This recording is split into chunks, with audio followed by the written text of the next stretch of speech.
Pernah nggak kamu merasa semakin kamu diam, semakin mereka berani, semakin kamu menghindar, semakin mereka mendekat, dan lama-lama ini bukan cuma soal kata-kata, tapi soal bagaimana kamu dilihat dan bagaimana kamu melihat diri kamu sendiri.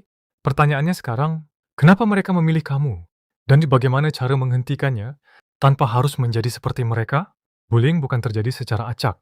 Dalam banyak kasus, pelaku membaca sinyal, cara kamu berjalan, cara kamu berbicara, cara kamu bereaksi.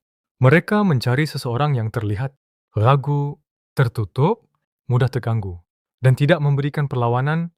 Ini bukan salah kamu, tapi ini adalah pola yang bisa kamu pahami dan ubah. Dalam psikologi, ini berkaitan dengan power dynamics. Pelaku tidak selalu ingin menyakiti. Mereka ingin merasa lebih tinggi, lebih dominan, lebih berkuasa. Dan itu hanya bisa terjadi jika ada seseorang yang terlihat lebih lemah. Ditambah lagi dengan operan conditioning, setiap kali mereka berhasil membuat kamu diam, takut, atau terganggu, mereka mendapatkan hadiah, perasaan puas, dan perilaku yang berhasil akan terus diulang. Kalau ini dibiarkan, perlahan akan mengubah cara kamu melihat diri kamu. Dari, aku baik-baik saja, menjadi, mungkin aku memang lemah.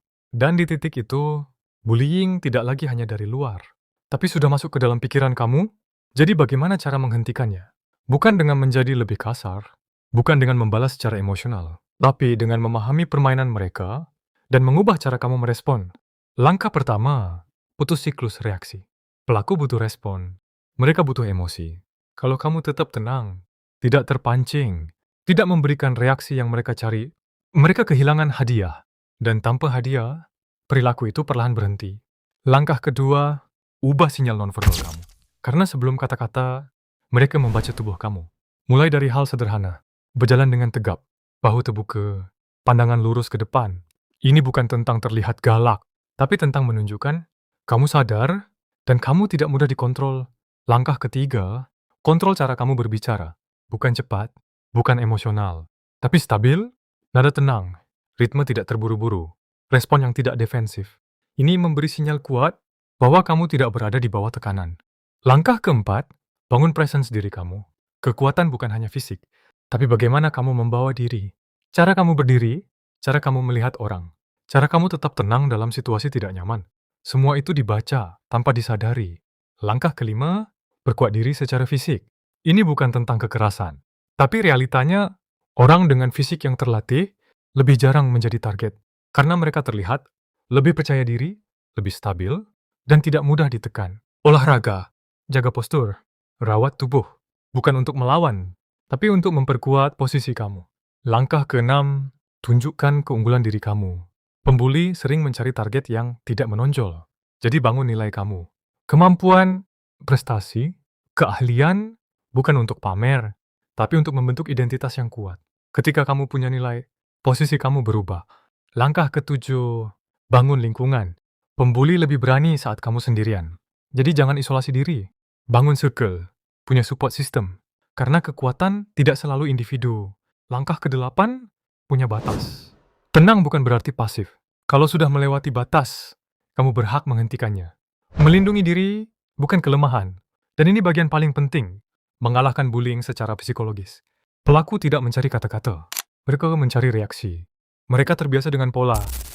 Mereka menyerang, target bereaksi. Mereka merasa menang. Ini adalah pola otomatis. Dan selama pola ini berjalan, mereka akan terus mengulang.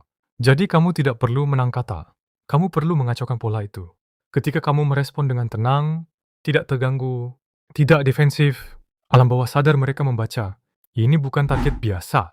Di titik itu, mereka mulai kehilangan arah. Tidak ada reaksi, tidak ada kepuasan, tidak ada kontrol. Dan saat kontrol hilang, dominasi mereka juga hilang. Inilah yang disebut subtle dominance. Bukan agresif, tapi stabil. Melalui kontak mata yang tenang, jeda sebelum merespon, bahasa tubuh yang tidak mundur, dan ritme yang tidak terburu-buru. Ini memberi sinyal kuat. Kamu tidak bisa dimainkan. Dan saat seseorang tidak bisa memainkan kamu, mereka akan berhenti mencoba. Karena pada akhirnya, pembuli tidak selalu kuat. Mereka hanya kuat di dalam pola yang mereka pahami. Dan saat kamu keluar dari pola itu, permainannya berubah. Bukan lagi tentang bertahan, tapi tentang mengendalikan situasi. Di titik ini, kamu bukan lagi target. Kamu adalah seseorang yang tidak mudah dipengaruhi. Dan bagi pelaku, itu adalah sinyal paling jelas. Mereka salah target. Kalau ini relate, tulis di komentar dan jangan lupa subscribe.